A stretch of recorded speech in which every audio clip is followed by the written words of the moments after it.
So welcome back, everyone. I hope you and your family is doing well. We're back on the conversion swap for the transmission, putting the AX15 in the Jeep.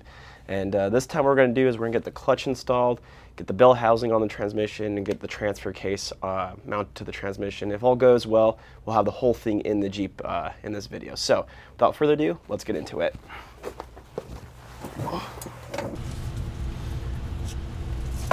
Okay, we're going to go ahead and get the clutch installed now. We're going to use this clutch alignment tool to keep the disc in place so that we can get the pressure plate installed.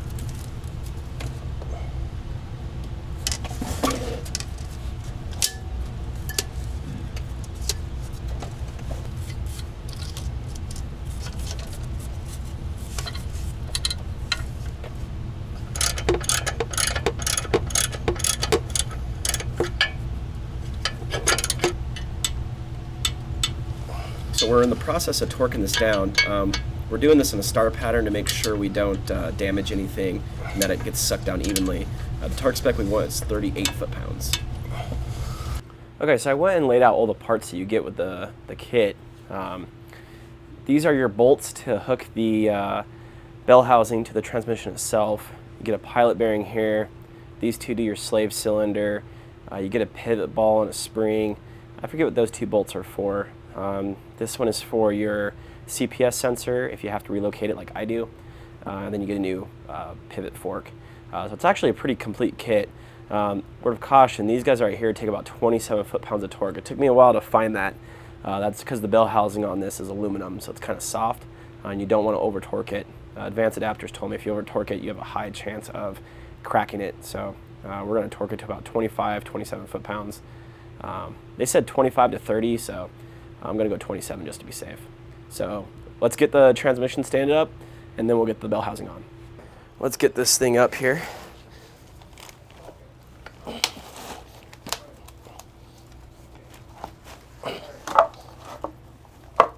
right.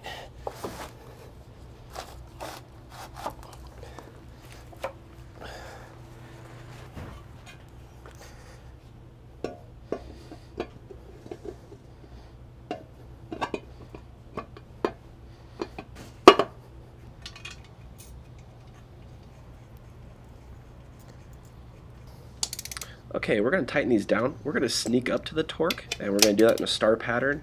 The torque we're going to hit is 27 foot-pounds, and the reason we're sneaking up on it in short increments is because I want to make sure the bell housing is completely mated flat to the transmission.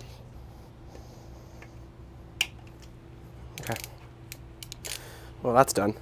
Now we can flip it and put the transfer case on. Okay, so here is something that was not expected.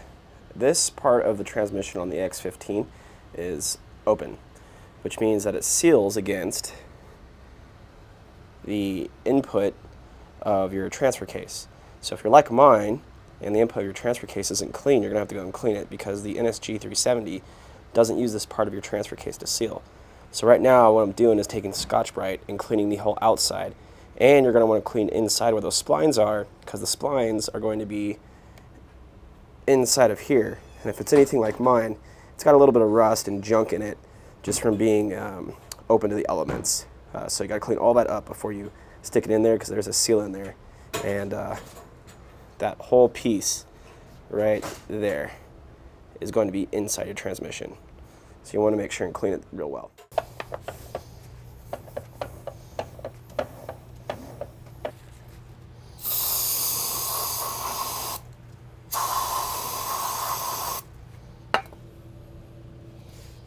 And that is why you want to clean that out of there, because you don't want all of that going inside your brand new transmission.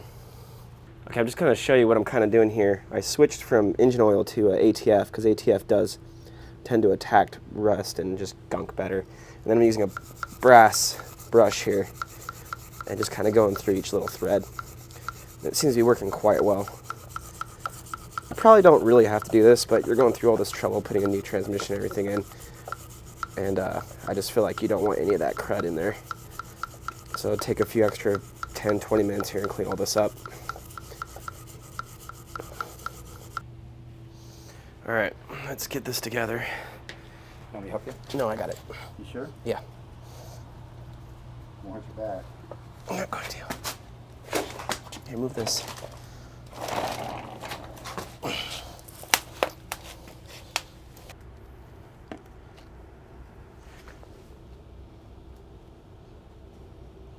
Put some on the inside so chemicals everywhere.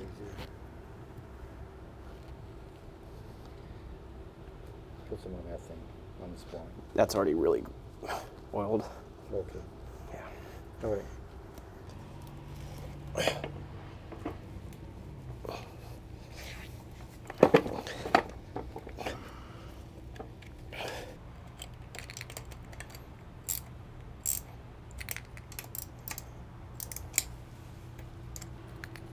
Okay, just like everything else, we're going to torque it in a star pattern, and the spec here is 20 to 30 foot-pounds.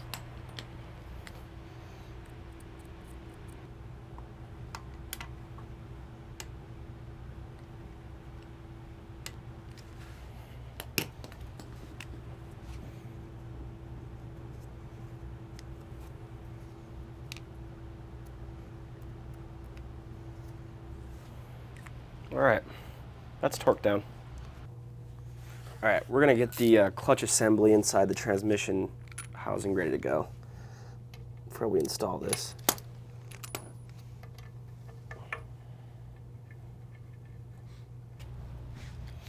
Okay, so we're gonna assemble this now. We're gonna put our throwout bearing on the fork here. Just kind of take this and push this spring down. Sometimes they're a little bit of a pain to get on there, and if you can't do it like I just did, then what you do is you take like a little pick and pull these things up. Now that that's on there, we're going to put our pivot ball spring on.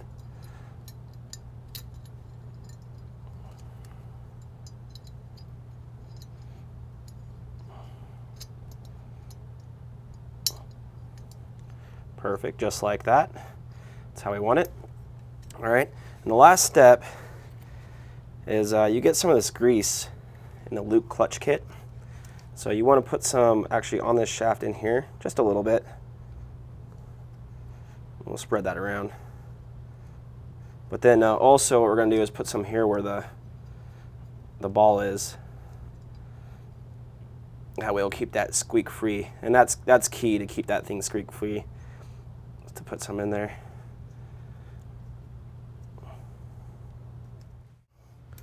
Once you have the grease sole in the spots you're supposed to have it in, you're going to take this guy and push it on here, and you're just going to gently push this spring on, and it should just go on there. Sometimes you got to give it a little pop. Other times you can just push it on there without the spring coming off. So there we go, like that. And then just make sure you don't feel any binding or weirdness in here. It feels good to me. Okay, so that part's done. All right, guys, so that's it for today. Got a lot accomplished, not too much left. In the next video, we're gonna go ahead and jab it in and then see what issues arise by doing that. I don't expect too much, but I know there's gonna be a few problems. One with the transmission mount itself, and two with the backup light switch. It's a different connector and it's on the wrong side, so we'll have to do something about that. Anyway, thank you for watching. We'll see you in the next video.